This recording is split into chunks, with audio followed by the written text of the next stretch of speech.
Well, hello and welcome to the stream. Let's go ahead and see what we can get into. We're going to do a little bit of this Bell, and this is going to be with Dr. Lorraine Day, and this is the interview on cancer in 1999. Enjoy. Would take us back to the days at San Francisco. All right, I'll just give you my credentials because when I tell you the things I'm going to tell you, a lot of people will say, well, where did this woman come from? She can't really be a doctor. So I'll give you my credentials. Please. I am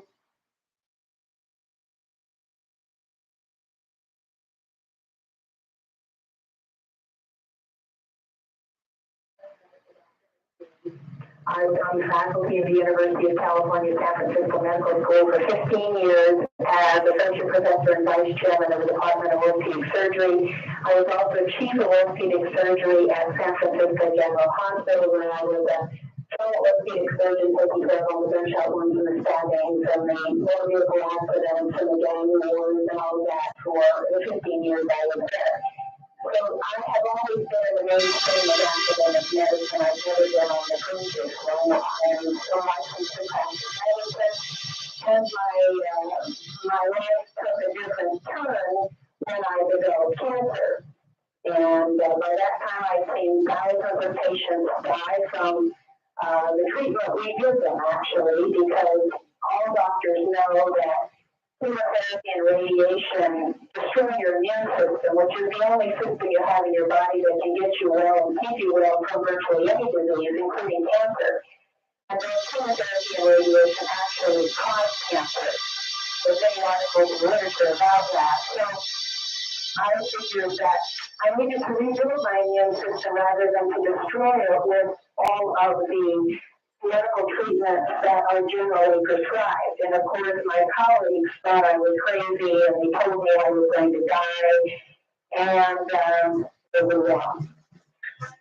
Let me take it back a little bit, if I might, and sort of move forward. When you were working in emergency medicine, what was that like? I mean, all of us have probably, one time or another, been in an emergency room of a big hospital. And it's sort of a sometimes controlled anarchy. And it's a damn thing I've ever seen.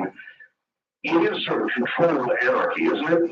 Well, actually, everybody knows what to do. I mean, we've done it for so long that everybody knows their place. Everybody knows exactly where they're to be positioned with the patient side or head or wherever. And so before the patient hits the door, we all know our job.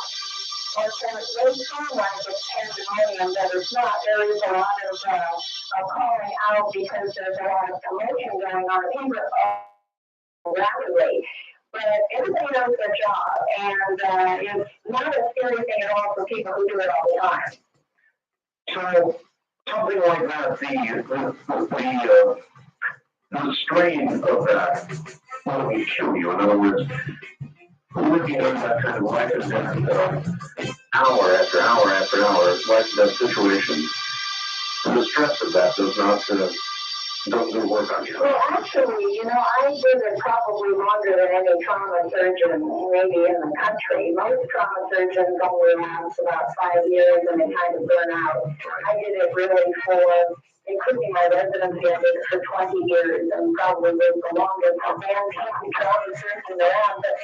But it did take its toll. I didn't realize it at the time because I loved my job and it was very exciting.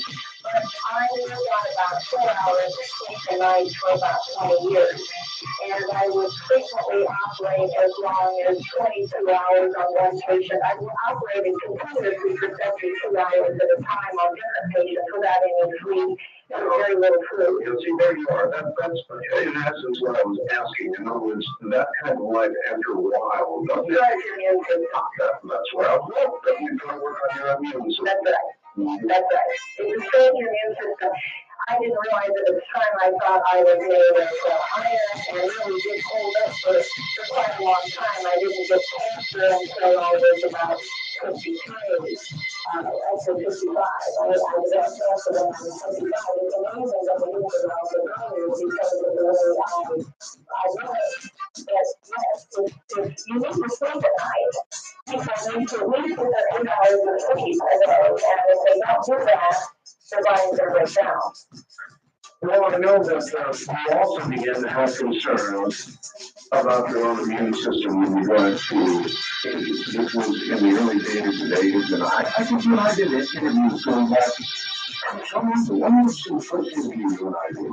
That's the trend in the late 80s or early 90s. That's right, late 80s, I think. Yeah. And you had a confrontation, I guess, with a hospital over policies with regard to AIDS and blood that was all around and everything. And you finally decided for your own benefit you were going to toss it in.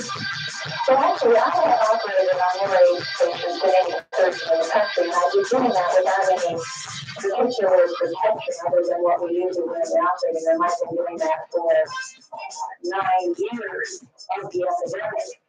I have been talking to the Centers for Disease Control and the government and organized medicine saying, look, if drug addicts can get AIDS from an eating break, well, certainly a hospital would circulate from an eating break. Sure. And they kept telling me, no, it can't happen. And I said, you know, you see what you have in your mind. And of course, they were not in the operating room, so they didn't really care what happened to the rest of us. So not only was I in the operating room every day, but I felt an obligation to, I had 12 residents and interns on my presence at all times. I had 8 other doctors who were working for me, and they're all been nurses in the operating room. I had an obligation for their safety.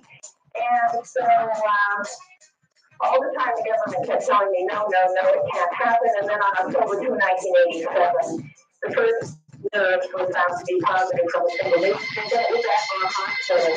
And that's when I sort of decided that something needed to be done. And so I got the hospital to agree that I could test my patients with an informed signs and symptoms. And they all agreed, and then suddenly it hit the newspapers a few days later that the headlines were uproar over San Francisco doctor infection policies. And those doctors, who were my colleagues and my friends who had agreed, the chiefs of the various services, had agreed that I should do this, that was the rule of the hospital. They came out to the newspapers and said that they had agreed, and that I was doing this on my own, and they were against it. And so that's when the controversy started, and I couldn't figure out for a long time why they would do that. But after a number of years of the circuit and understanding politics, I did understand. And you ran smack into the politics of AIDS, so great. Right. All right. Since then, a lot of water has gone under the bridge. A lot of people died. Yes. Almost every week or 2 weeks, I see a new story about, yeah, we've got a way to do this or that for AIDS, and we think we've got a vaccine, and then, of course, a little while later, they say, well, oops, we don't have a vaccine. We thought we did. Sorry, we don't. And various cures. There has been some progress in keeping AIDS patients alive longer with these protease inhibitors and the soup they give them. And tonight, I've got another one. HIV killing protein found in tears. Seems that tears and the urine of pregnant with nasal saliva tend to kill the AIDS virus in test tubes. It was fantastic. It was really useful for many more years of study in animals and then human beings. I mean, it's ridiculous to me that government or organized medicine or the pharmaceutical company that is doing the research to have a drowning. And what this does is make a big stampede for the stock market to invest in these particular companies. Yeah, but other than that, it has very little. On the other hand, the other day, Dr. I read a story that now 1 in 8 Africans are infected. Yeah. I mean, that's 1 in 8. Right. So from the 80s when you and I talked to today, where have we come with AIDS and where are we going? We have 33 million people around the world infected with AIDS, and we have 15 million deaths already. And there's no other site And the government really has no intention of controlling AIDS, nor does the United Nations or anyone else. No. And I found that out the hard way. I have lots of documentation for that. And for so long time I thought that if they just were informed of what was happening, they would do something about it, but they would not stand against it. They do seem to be having some effective longevity of people infected. How effective are they? The thing is, it doesn't matter if you are sick with AIDS and you are eventually going to die and you are on all sorts of medicines and all sorts of side effects. That's not really a life. What people need to do is to get well. Now I'm going to drop a bombshell right here. Sure. Right? I like bombshells. I know of 300 people who have gotten well from AIDS. I didn't know about this when I was interviewed a few years ago. I didn't know there was cancer for AIDS. We are told publicly that AIDS is incurable. We're also told publicly that really cancer is incurable, that you can go into remission, but you cannot be cured. That is not true. You can be cured of cancer, as I have been cured of cancer, because you can reverse the factors that allow the cancer to develop in the first place. You can reduce the immune system. Now, AIDS is just a form of cancer. AIDS is acquired immune deficiency syndrome. It's an acquired condition where your immune system is deficient. Well, cancer is virtually the same thing. In fact, virtually all disease is a result of the immune system not working properly. Cancer is the out of control growth of cellular control, right? In other words, a tumor that for some reason everything goes berserk. I mean, in a lot of ways, if you could control cancer, you might do it forever. Actually, it's not really that berserk. Cancer cells are totally out of control. We like to think that. In fact, that's what we teach in medicine. But when you really get down to it, they're not totally out of control. In fact, the body does a wonderful job of isolating those cancer cells. That's one reason you form a tumor, is because the body is putting this all in one area. And when the cancer goes into your lymph nodes, lymph surgeons are prone to take out the lymph nodes. But this is crazy because if you have an infection in your foot and a lymph node in your groin was swollen, you would never go to a surgeon and ask him to remove the lymph nodes in your groin because it's doing your job. And it's keeping the infection from spreading. Well, when you get cancer in your lymph nodes, the lymph nodes are doing the same thing. They're keeping the cancer from spreading.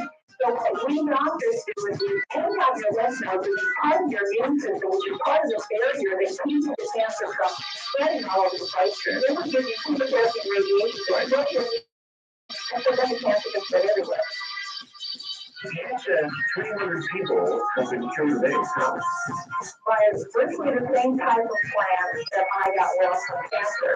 And again, I would not believe this for a long time until I got some of those patients' medical records in my hands and saw where the tests were done, how bad they were. And for those of you who are medical listening, some of these patients did have opportunity detection such as sleep paralysis and encephalitis, where they were in the intensive care unit with the whole section of the brain was really only covered with AIDS and other very suspensed immune syndrome.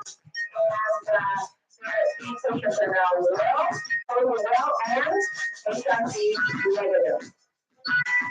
I have never heard anything like this. In other words, once HIV positive, always HIV positive, and eventually you're going to get AIDS inevitably. That's what I've always heard. Yeah, that's what I always heard, and that's what I used to think, and that's what I used to say.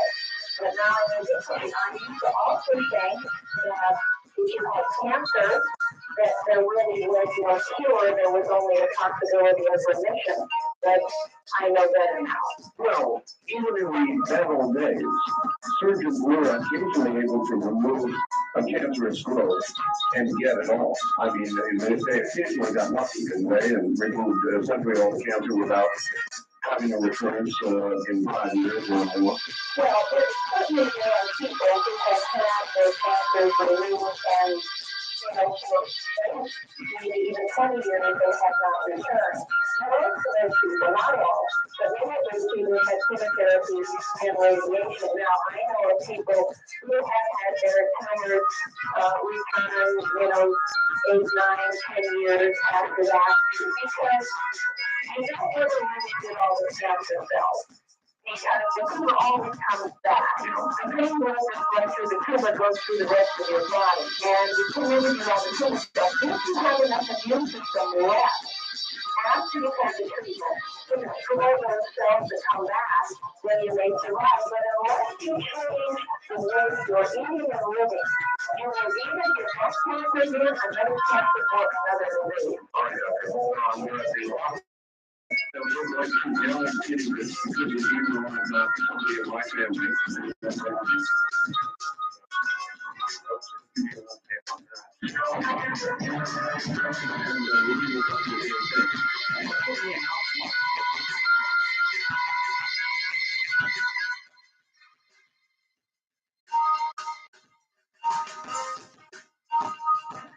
My father came up a couple of years ago with melanoma on his scalp, and they removed it. And it took quite a while to heal. He had to go to a hyperbolic chamber to get it to heal, heal. And he got it all healed up and he was alive for a while. And then a couple of months ago, he saw something in his neck, and the doctor told him it was long, loud cells somehow got through.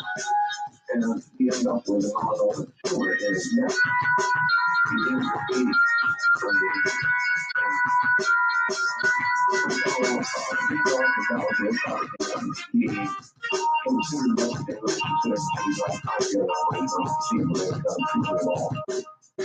However, he did proceed to have the melanoma tumor removed from his neck, and is entering the ongoing immunization program. On top of that, in other words, to try and which remove some of your own cancer cells and in some way treat them are not really on top of it. And then injects them back into your tumor, I guess. And the tumor goes to work on itself. And that's what he's doing. And when I said I didn't think much of it, I imagine I'm telling the truth. What do you know about this? Well, yes, I do know about that, and in fact, the type of that treatment has been around for quite some time. It's interesting that most of these things, like you were talking about, the treatment that was just on the news about decreasing the blood supply to tumors, all of these came out of alternative medicine. That's one came on the trust which the one that you're talking about now that you're going to be trying on your father is very similar to an alternative vaccine that was studied by Dr. Virginia Livingston Wheeler, who was practically run out of town by organized Medicaid initiative and AIDS. So these things have been around for some time. Let's just think about the cause of cancer. All you have to do is look in the newspaper and look in magazines, and I've got a number of articles right here in front of me that I want you to put. Evidence, fruit, and veggies of cancer. Wall Street Journal, animals have the diet aims to promote the growth of tumors, according to Harvard researchers published in the Journal of National Cancer Institute. A link between diet and food suggests growing stronger, according to the New England Journal of Medicine.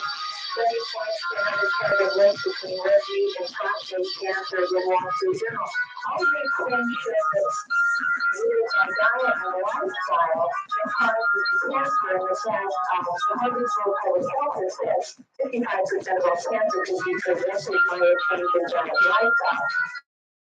65, I say it's 99%, but if 55% of cancer could be prevented by a change in diet and lifestyle, then we have to admit that the cause of at least 65% of cancer is the wrong diet and lifestyle. So then what we've got to do, rather than medicine or vaccines or things like that, is we've got to change the factors that cause the problem in the first place. For example, When an American gets a headache, or when anybody gets a headache, they usually take an aspirin. But headaches are not caused by the pain of your aspirin, right? That's right. All right. So headaches are caused by too much stress, not drinking enough water, eating the wrong food, maybe caffeine withdrawal. Those are the causes, but they're certainly not caused by the deficiency of aspirin. Cancer is not caused by the deficiency of chemotherapy. It is caused by the deficiency of radiation. And in fact, I had breast cancer. I didn't have cancer of the breast because I had too many breasts. Cutting them off does not solve the problem. See? So what we got to do is reverse the factors that allow the cancer to develop in the first place.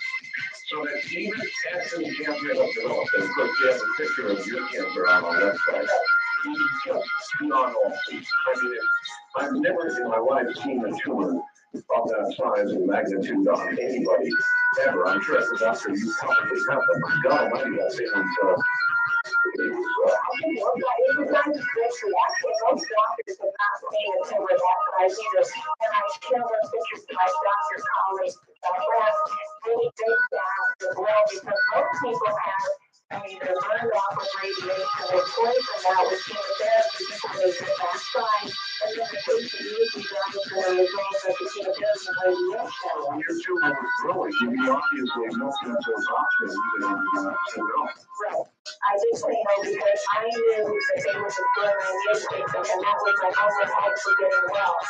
And so That's some awesome stuff there. When even you had it grew to that size, when even you were wondering whether you made the right choice. well, I was so close to death that one time I was not expecting to live through the night. And I chose to have conventional therapy because I knew that if I was that close to death, conventional therapy will finish me off in about a day. So I chose to hang in there and stay with the natural medicine. And of course, I am totally well. And even though I had, unfortunately, that large tumor, what we call deep hole, I had some of it removed because it was getting ready to burst on my chest. I still had cancer all through my chest wall, in the nose under my arms, and then my clavicle. And slowly, in that 3 months, the cancer all reversed itself. And in an additional 10 months, I was totally well. So it took me 18 months at a time. I was in every station I expected to live until I was totally well. Well, most doctors cut this stuff they preach. In other words, if they end up with cancer of the sort that you had, do you think that most mainstream physicians, knowing what they know, would refuse the traditional treatments as well? That's kind of a touchy question, I know. No, I would say that most of them would go with traditional therapy because they don't know anything else. And I didn't know anything else for a long time. In fact, I have to say publicly, and I try to do this frequently, thanks to good listeners out there in radio land who actually started sending me information that put me on my search to find out that this was the way to get well. I found this out before I ever developed cancer because they told me that if I had never found out all the celebrities that was going on in the internet, I could never have believed that there was such a big cover up in cancer cures. Please leave a list. If you've got cancer and you want to get rid of it, you mentioned vegetables. But there's got to be a lot more to it than that. What would a change in lifestyle, change in diet from what to what? Well, just let me give you an idea of the average American now, in his lifetime, 15 pounds, 24 pounds, 12 cheese, 900 chickens, and 1,000 pounds of assorted other animals that not standing dry, right? That's a lot of animal flesh going through the human body. In 1900, the average American weighed about 300 pounds of grains a year and 200 pounds of potatoes. By 1985, the consumption of greens fell by 50%. The consumption of potatoes fell by 50%. Honestly, the milk increased by 50%, and the consumption of chicken went up 200% and beef 50%. During that same period of time, the women exchanged a plant-based diet for a fresh food-based diet. In that same period of time, the incidence of cancer, heart disease, and all other degenerative diseases has skyrocketed. All right. So what you got to do is reverse that. I started on a totally vegan diet, meaning no animal products whatsoever, fruits, grains, vegetables, and I started drinking, I ate 3 meals a day.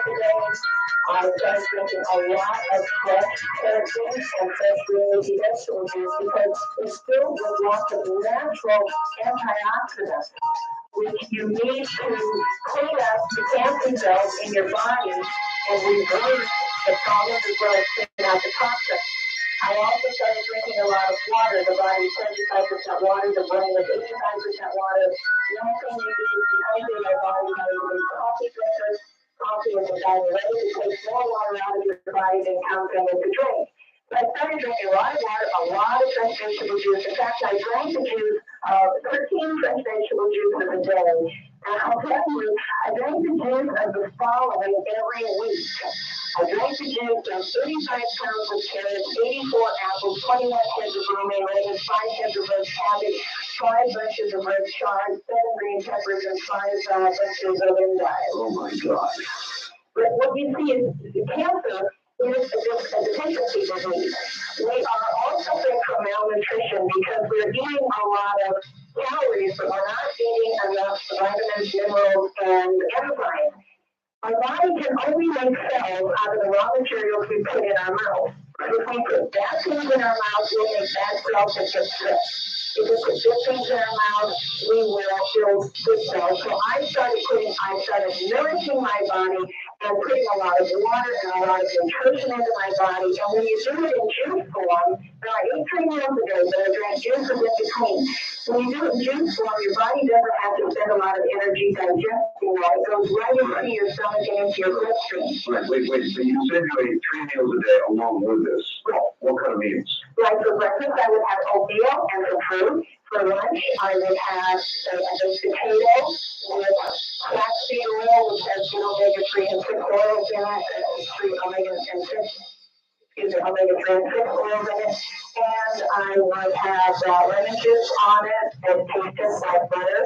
And then I would have maybe some steamed vegetables, like broccoli and cauliflower, and then I'd have a nice big salad with a lot of raw vegetables and rice inside, and then I would sprout my own kitchen. I'll sprout the sprouts, and even you can sprout your grains. And then for dinner in the evening, I might have fruit again, or lunch dinner with another fresh salad or something like that. And so you eat very well, really. You can have yams or organic brown rice and things like that. So it's not like you're on a starvation diet. You have plenty of food. But then I would get out in the sunlight every day because sunlight reduces the size of internal cancerous tumors. It does? Yes, it does.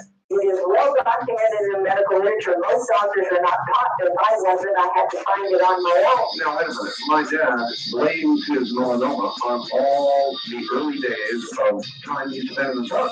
Just think about this. For thousands of years, human beings have been living outside. They've been working outside. And skin cancer is a disease, and melanoma is really a disease that's been occurring in the last 50 to 60 years. It's virtually unheard of before that time. They did a study at Yale University where they took 2 groups of experimental animals. They gave one group the standard American diet. The other group was given a highly nutritious diet. Then they exposed both of them to the ultraviolet rays of the sun. In the group on the standard American diet, 25% got skin cancer. In the group that was fed a highly nutritious diet, not one animal got skin cancer. Really? So it is the diet that we're eating that is eliminating our barriers to these damaging rays of the sun, so we then are not allowed to get the healing rays of the sun. No, I too believe that the sun certainly helps definitely in some ways. I mean, even with regard to fungal growth, incidental fungal growth, that kind of thing, you can literally turn into sort of a fungus if you don't get into the sun. I know because that's me. So you can't grow a garden without sunlight. That's you can't have a healthy person without sunlight. So sunlight does all sorts of things. It boosts your immune system. It lowers your blood pressure. It actually calms your nervous system because it decreases a chemical called cyclic AMP in your cells, which is increased with stress and coffee drinking and things like that. That's why you fall asleep in the sun. Sun does all sorts of wonderful things for you. Now, I'm not saying go out there and get burned, but you do need sunlight. They also did an experiment where they put 2 groups of experimental animals that already had cancerous tumors. And they had one group breathe indoor air and another group breathe outdoor air. The group breathing indoor air, their tumors grew twice as fast as the group breathing outdoor air. So we need outside air. I started getting out in the sun and the fresh air every day. Even when I was too sick to walk, my husband had to practically carry me out there and put me in the sun. Again, not at the hottest time of day, and I would get fresh air, and when I was strong enough to walk, I started walking so I could get exercise, because cancer cannot thrive in a high oxygen environment. The way you get oxygen around your body is to get your blood circulating and get it well oxygenated with particularly with outside air. So, proper nutrition, and lots of water, fresh vegetable juice, sunlight, fresh air, sleep. Sleep at the proper time of night. The healing hormones are produced in the body between 10 p.m. and 2 o'clock in the morning. And so people who have cancer or other serious diseases need to be in bed early. And the only time the body can really heal itself is when you're sleeping. And cancer patients need a lot of rest, a lot of sleep. So I started getting plenty of sleep. I got the stress out of my life. And in fact, this is a very important thing. I could not do it well, even though I was doing all the other things, until I learned to get the stress out of my life. Now, I started out with meditation and visualization, but I had some pretty horrible experiences. And then I learned also that when you are practicing meditation, your brain is in alpha waves, and those are the hypnotic and escapism waves where you're not really solving the problem. And I turned to Bible study and prayer, even though I've been an agnostic for 30 years of my adult life, because you are in beta waves, which are the alert waves, which are the problem-solving waves. And I gave my stress and all of my problems, which everybody has, to God, and I was able to have some peace and calmness, and then I started to get well. All right, Dr. Hold on. We'll get right back to you at the top of the hour. My guest is Dr. Lorraine, and you can also, what she's saying, go to the website, go down to her name, and look at the photographs. And I'm like, we'll be right back.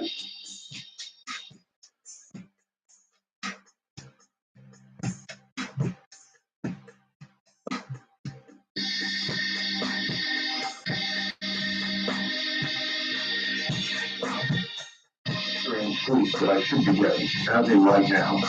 And today I'll be doing sleep. I'm off from 10 to 3 in the morning, so that takes care of those hours. I've been a hamburger fiend all my life. Love fries, hate vegetables, especially some vegetables. Lima beans, for example, I used to take those like pills, to get to my dessert. My mom would make me take them, so I would eat. I'd eat a lima bean. Well, I didn't eat it really. That's why I wouldn't choose it. I would take my lima beans like pills and wash them down with milk so I didn't have to taste them like pills. And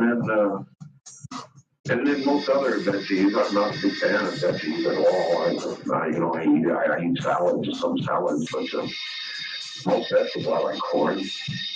Most other vegetables, ick. I depend on coffee, and of course I smoke. And then I sleep during the daylight hours, so I don't get a lot of sun because I work all night. So I could be totally doomed, Doctor. Well, you are living kind of the life that I lived, and I was going along just fine until suddenly one day I had a tumor. I also should tell you that the first symptom of a heart attack, and 50% of those who have them, is sudden death. First symptom of a heart attack is sudden death. Right. So we can be going along just fine, and then boom. And with cancer, at least you have a chance to change the things that you've been doing. Well, that's true. And with 50% of heart attacks, you don't. And so I just feel very fortunate that I developed cancer because I relied on coffee. I was up all night as well. I was operating all night. I was working all day. And What about somebody like myself? Now, you said 10 and 2 at night. Right. Does it have to be night? Well, it's a lot better if it's night because, again, we are made to be up during the daytime, during the daylight hours, and to be sleeping at night. But certainly, if you get 8 hours of sleep, it's better any time of day than not. I wasn't even getting that. No, I don't get that. I sleep in 2 shifts. I sleep a little in the morning and a little in the afternoon. That's it. Well, you're waiting for something to happen. Yeah, I hope so. And again, you see, then I thought that I was just going along just fine. People used to say, you're working too hard, you can never hold up working like this. And I said, what is it? You know, you're just working out here. I can handle this just fine. But you did. No, see, health is a result of healthful living. And disease is a result of unhealthy living. It's just that simple. And so you can start changing over gradually. You don't have to change over all at once as I did. I had to change over all at once in order to survive. But you don't have to because we don't know of any serious disease you have at this moment. As of yet. But you can change over slowly. Start drinking a lot more water. Use up a little bit on the coffee slowly. Get rid of it slowly. My coffee. You don't have to get rid of it all at once. And then start having some vegetables, more vegetables that you like. And then start having an occasional vegetable that you don't much care for, but you can learn to eat it. And it's amazing how you can actually start liking them. Here's one reason you don't like vegetables. When you live on a diet of meat, I don't know, are you a big sugar eater too? No. Okay. That's my one thing I do. You know, That works too, huh? you know, I don't drink pop or anything like that. I don't eat candy. I'm not sugar free. Okay. Well, that's another thing that will kill people is sugar because it paralyzes the immune system for 5 hours after you eat it. So then you can't resist any kind of disease. But if you're eating, I forgot where I was. Well, sugar. No, but we were talking about something before sugar. Well, we were with heart attacks. Well, we were talking also about vegetables, and if you start, I was telling you why you don't like vegetables. I couldn't remember because I'm sure I blocked that out. when you're eating meat, you see, not only do you have the stimulation of all the hormones that are given to the animals to make them grow bigger, faster, and that is very stimulating to your body. But when the animal is killed, it knows it's going to die, and so it's terrified. And so it pours out huge amounts of stress hormones, which are very stimulating. And so when you eat that fresh food, you eat those stimulating hormones. So are you saying that if we were to sneak up on a cow and hit it over the head with a pan when it wasn't looking, we'd be better off? Probably. However, so people become actually addicted to those stimulating hormones. That's why when people first stop eating meat, they feel like they've lost their energy at first, and it's just that they have to settle down from all those stimulating hormones. So if you start easing off on the meat a bit and start putting in some more vegetables and start drinking a lot of water, you'll be amazed. Well, my wife makes me drink water. Well, that's good for her. That's probably why you're still standing. Well, that may be. Vitamins and this giant glass of water.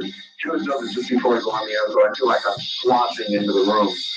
But, so I drink a lot of water. I do a couple of good things, but boy, to give up my coffee and give up my meat. So you may not have to give up your coffee. It may be forced out of your life. by circumstances. Coffee, please. I had to give up coffee even before I developed cancer because I was having rather severe digestive problems that I figured were due to my coffee, and indeed they were. But how could you wake up in the morning, go out, and not have a cup of coffee there? I mean, what replaces a cup of coffee? It was very difficult, I can tell you. It was one of the hardest things I ever had to give up. But I was starting to become symptomatic, and it was having a major impact on my life, and so I had to give it up. But this was before I had developed cancer. But this was one of the components that gave me cancer. You see, caffeine also is toxic to the neurologic system, and it can contribute to many neurologic diseases as well because it's a toxin. You know, I look at what would have to be done, and I say to myself, I'm going to be honest with you. I'm not sure I can do that. I'm honestly not. I mean, just shift my diet away from me, give up my precious coffee, my cigarettes, start eating these coarse, foul vegetables. This is, of course, my perspective on things here. I eat vegetables only because I'm made to. I use my mother or my wife, and I don't ever. There's never a time ever when I'm saying, I wish I had some string beans. You want me some string beans? Never. Well, I don't say that either. I don't say anything about string beans. But the thing is, I enjoy string beans, but I eat them now. Let me tell you, the last time I was on, I talked about my 85-year-old mother who is now 87, and she developed a severe autoimmune disease. My mother was a sugarholic. She loved all of her delicious food and all of her sauces and, cheese and all those things like that. And she developed this severe autoimmune disease called polymyalgia rheumatica. It's in the same category as lupus and rheumatoid arthritis. The doctor wanted to put her on high-dose cortisone. I knew she'd have a stroke, and cortisone has all sorts of side effects. So I said, absolutely not. The doctor got very upset with me. They tried to talk sense to me. I brought her out to my house, and I put her on this plan. And I'll tell you what happened. She was 85 years old. Right. Within 3 weeks, we were able to get her off of all 4 high blood pressure medications that she had been on for as long as 35 years. In 3 weeks, her blood pressure was normal. Within 4 months, her cholesterol dropped from 280 to 120. Her triglycerides, which is a measure of the fat in your blood, normal is 200 or below. Hers were 565. They dropped to 160 in 4 months. Within 6 months, she was totally well and had never been on any medications whatsoever. Now, when she first started out on the program, she would sit at the table, and her lower lip would hang out, and she would sit there and pout. And yeah, that'd be me. I don't like this. That'd be me. And I would say to her, Mom, just like she said to me when I was a little kid, I said, Mom, eat your vegetables. And I said, you're too sick to fix anything else. You either sit there and you eat it or you don't get anything. And she hated carrot juice at the beginning. Oh, yeah. And she would look at me and she'd say, you look like you like this stuff. And I said, Yeah, that's right. That's it. and I said, well, but I learned to like it, that I do. So anyway, within a few months, she started to learn to like it because as she got the sugar out of her system and all the rich food out of her system, now she eats that way all the time. She is now 87 years old. She is still on no medication. Her blood pressure is normal. She walks a mile a day. She drinks her water, and she's just doing great. All right, on behalf of all of the people doing all the wrong things like myself, I've got to ask the following question.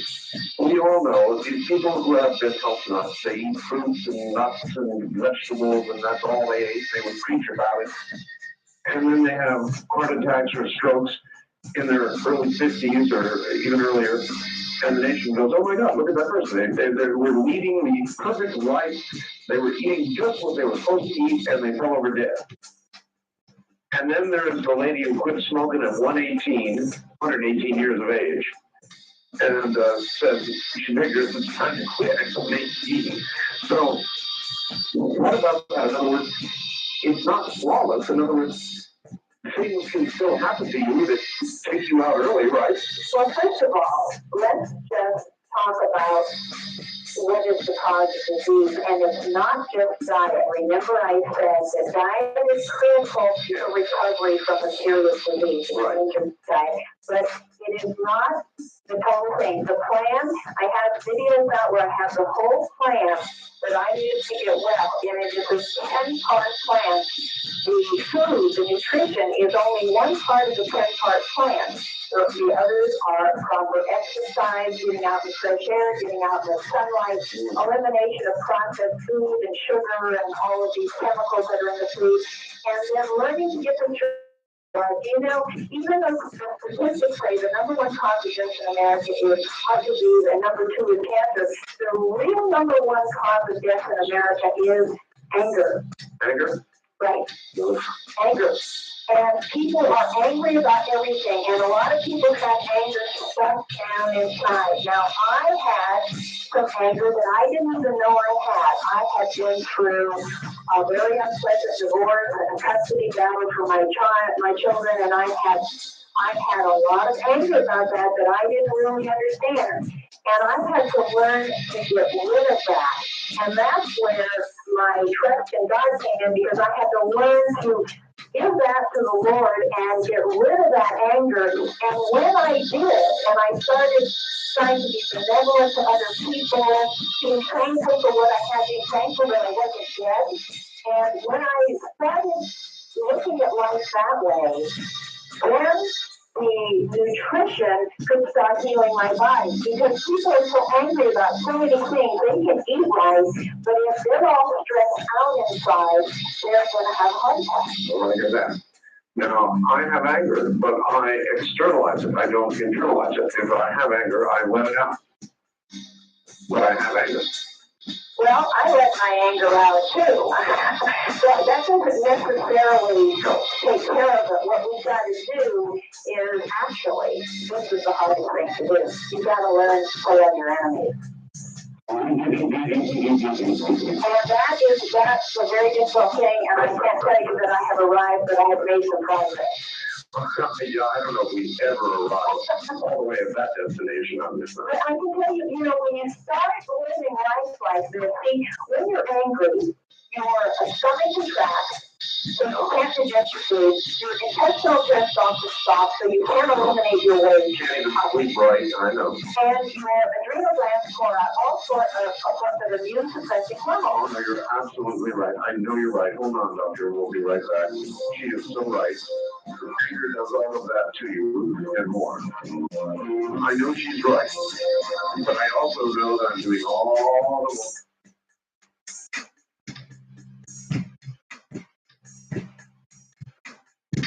I don't think that's a mistake.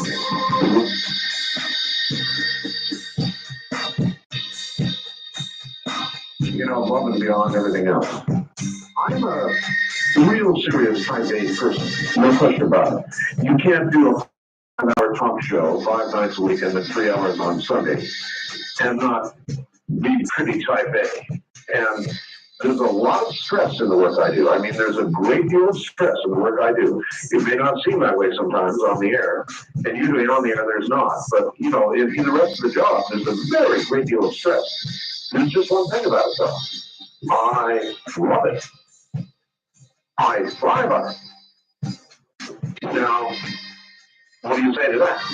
I love my job too. I thrived on it. I did it for 20 years and I loved every minute of it, and I did not even at the time understand how stressful it was. Of course not, but isn't it part of life? I mean, isn't getting out there and living life to its fullest part of life? I'm not suggesting that people have to stop their jobs.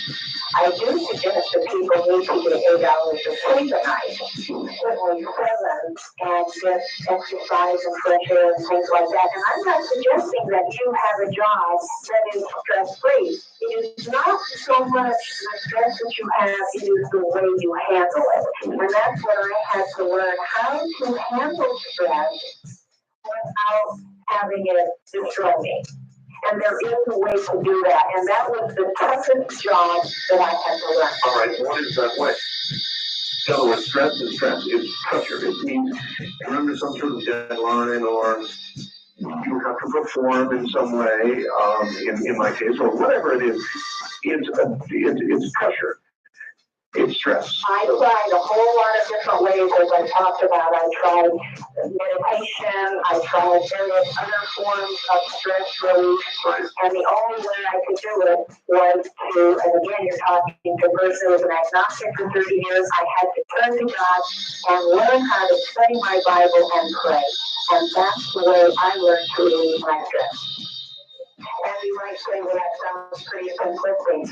Not when you start really doing it. It didn't happen instantaneously that my stress was relieved. It took some real diligent effort in Bible study and prayer. And when I started doing that, every single day, I get up and in fact I still do. I spend an hour in prayer and Bible study with Lord every single morning. That's the first thing I do when I get out of bed.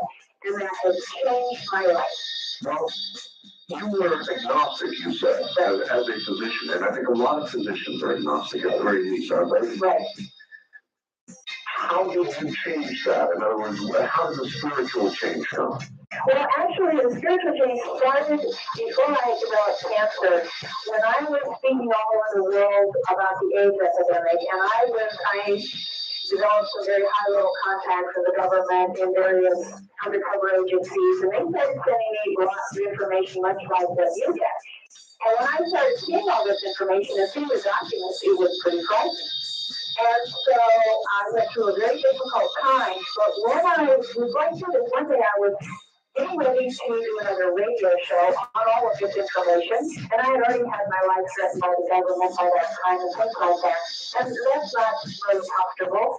And so I was sitting there, going over my material, and literally a light bulb went off over my head, figuratively, and I said, I remember when I was a kid, because I was raised in a religious family, but I threw it all away.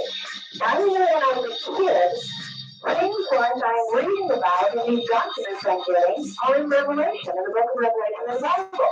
So I went back to study it from an intellectual point of view to see if this had any relationship to what was happening right now. And in fact, I found out it did. And so I started studying just to try to figure out what was going on. And it was that way that I started to begin. And then I didn't develop a personal relationship with the Lord until I was truly, practically with my face in the dirt with this huge tumor on my chest, when I realized that medical knowledge could not save me. All of the schooling that I did to and through could not save my life. And I had to turn to the Lord and ask Him to help show me how to get well.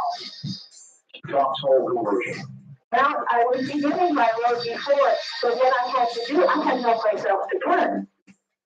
Because I knew everything every other doctor did, and I knew that chemotherapy and radiation never really cure you. All they can do is try to think chemotherapy is poison.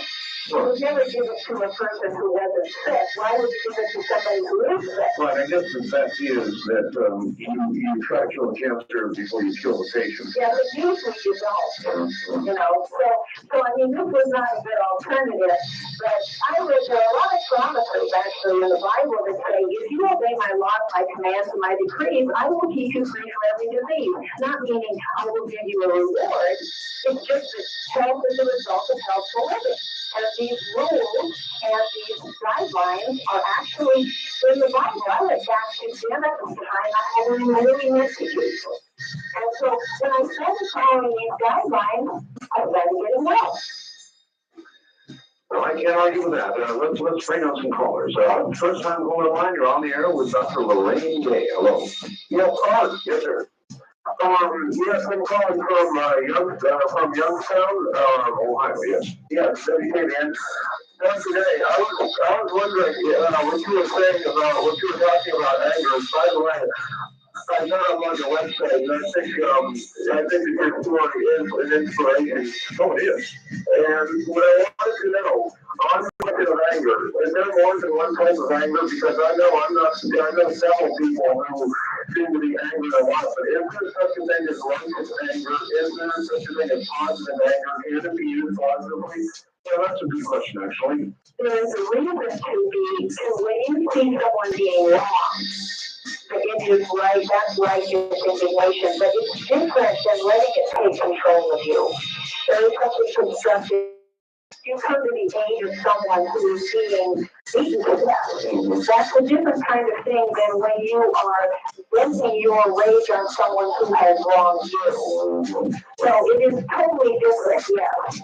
There are two different kinds. Well, Doctor, I wouldn't begin to know how to do that. I'm the kind of person that, and I'm sure that caller is too, that if somebody comes after me, in other words, I'm a libertarian, and I'm sort of live and let live in my attitude about the world and people that I know. But when somebody comes after me, I tend to go after them even harder. In other words, I don't roll. And I guess you're telling me that you've got to virtually learn to roll over. If somebody wrongs you in some way, you've got to intellectualize it to the point where it doesn't matter to you. You're going to not allow them to get to you or something or another. I'm not sure what you're saying. Well, here's what you're saying. I'm not going to let someone else control my behavior. That's right. I'm going to control it myself rather than let someone else control it. But again, most of us are weak enough that we can't do that, and that's where I had to turn to God for the strength to do it. Now, you're talking to someone who also was like you. I had, as I say, I had 90 patients frequently in the hospital, all very, very sick with terrible injuries.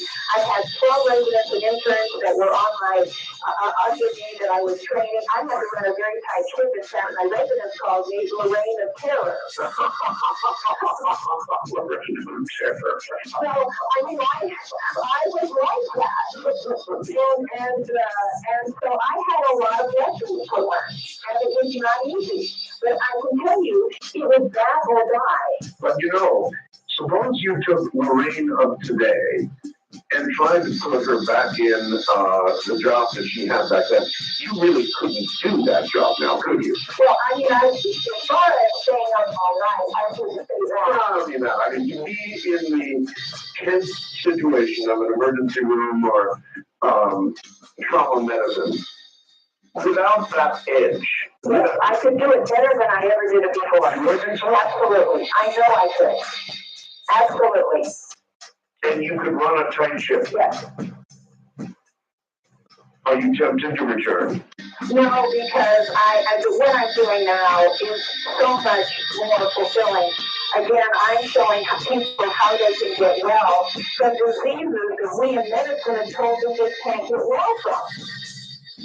All right. Wild card line, you're on the air with us, Lorraine Day at North Carolina.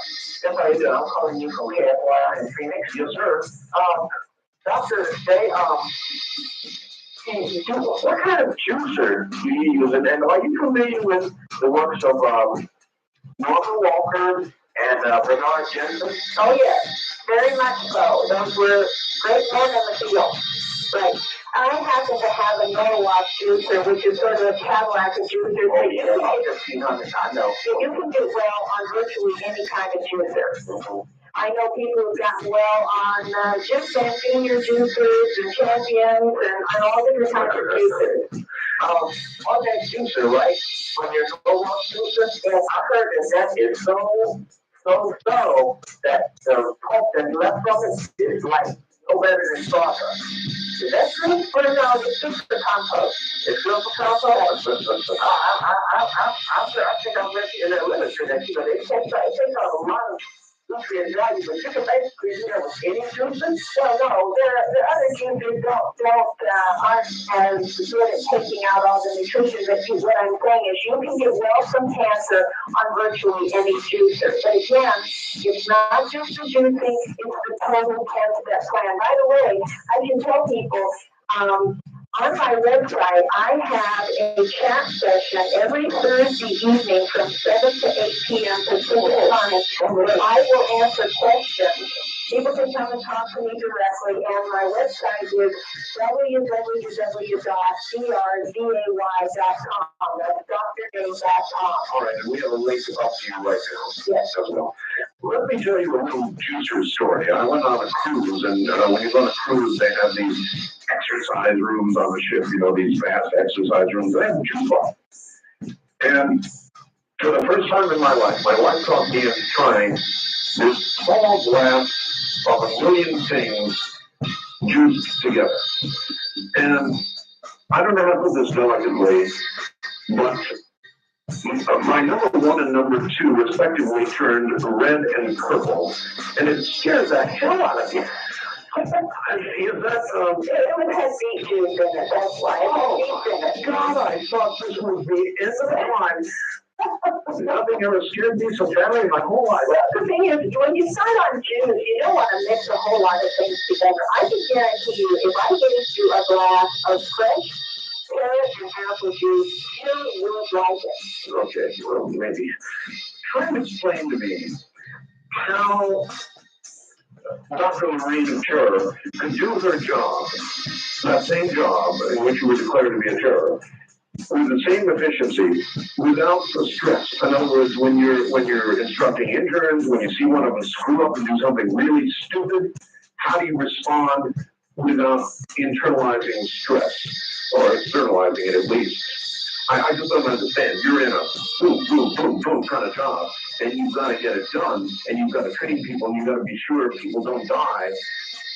How do you do that without the stress, Doctor? Well, again, it's a little difficult to tell in a 1, 2, 3 because I had to spend a lot of time learning that if I gave my life to God and He would help direct me, then I could rest assured that these things would get done, and in fact, I've become much more efficient because of it. I can tell that in my life.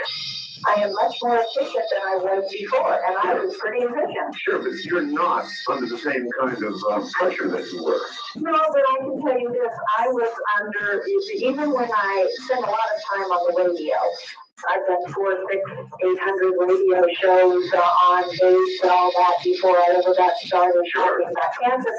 And I was in a lot of confrontational situations. Yep. And the way I handle that now is totally different, but I still get my point across, but I don't get angry.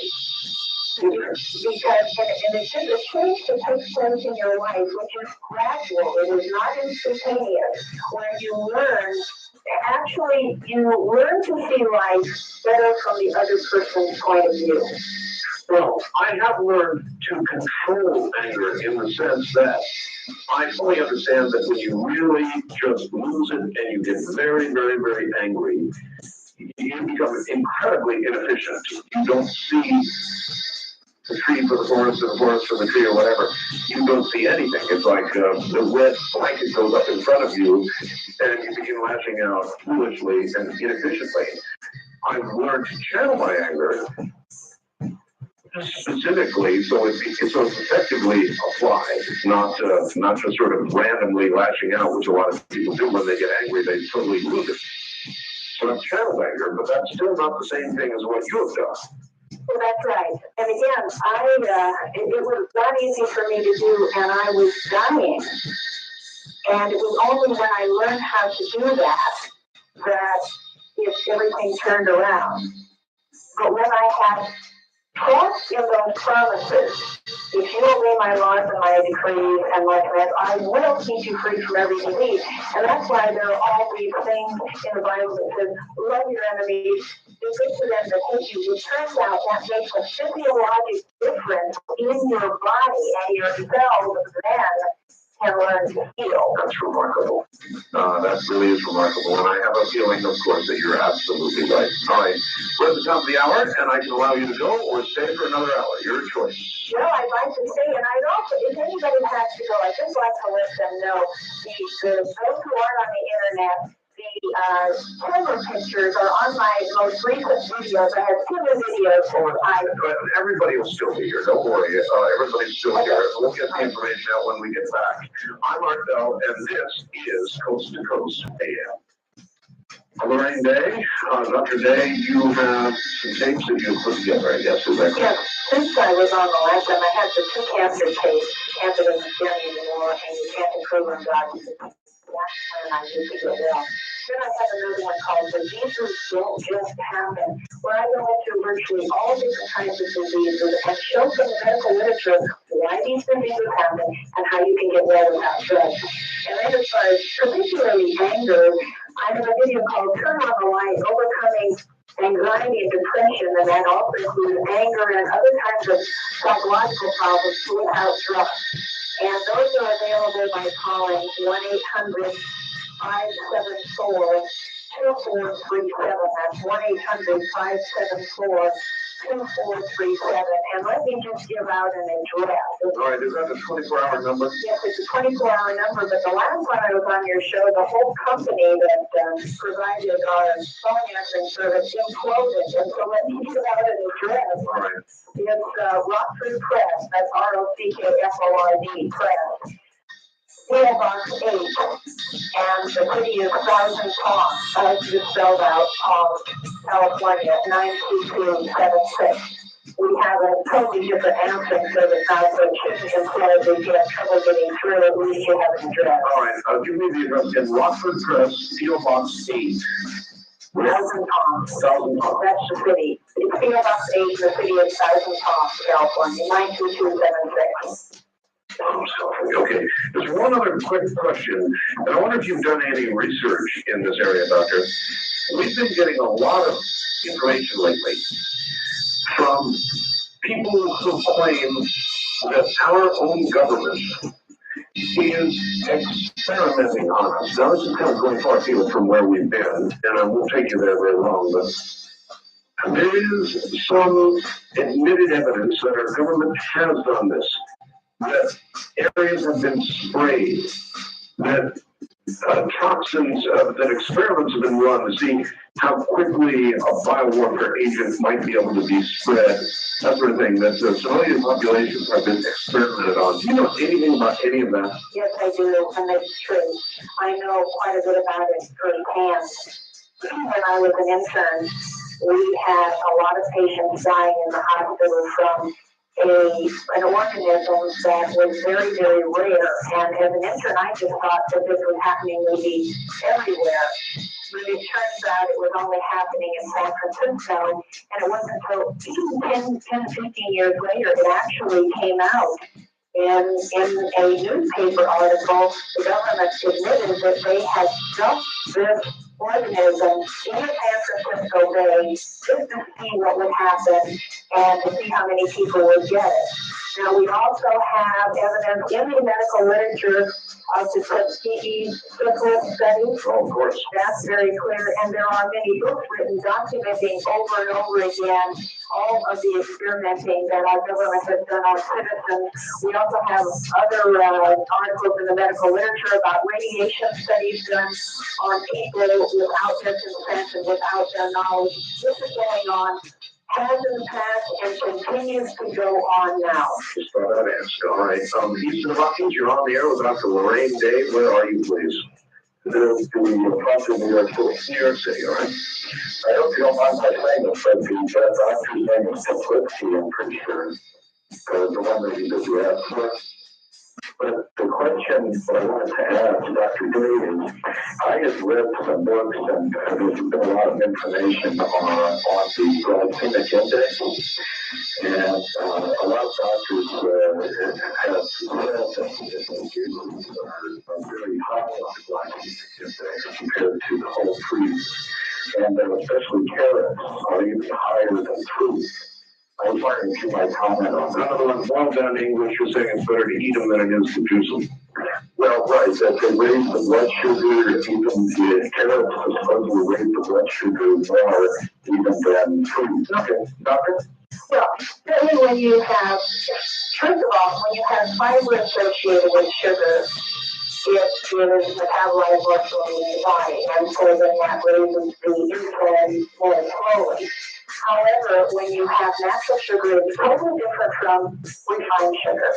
And so if the person is a diabetic and they have cancer, I tell them to start off with 1 carrot juice a day, diluted 50-50, and then start changing their diet and eating all the right things and changing the way they're living. And as they get better, they will be able to increase quite rapidly, actually, their carrot juice over the next 2 weeks, only checking their blood sugar and urine sugar.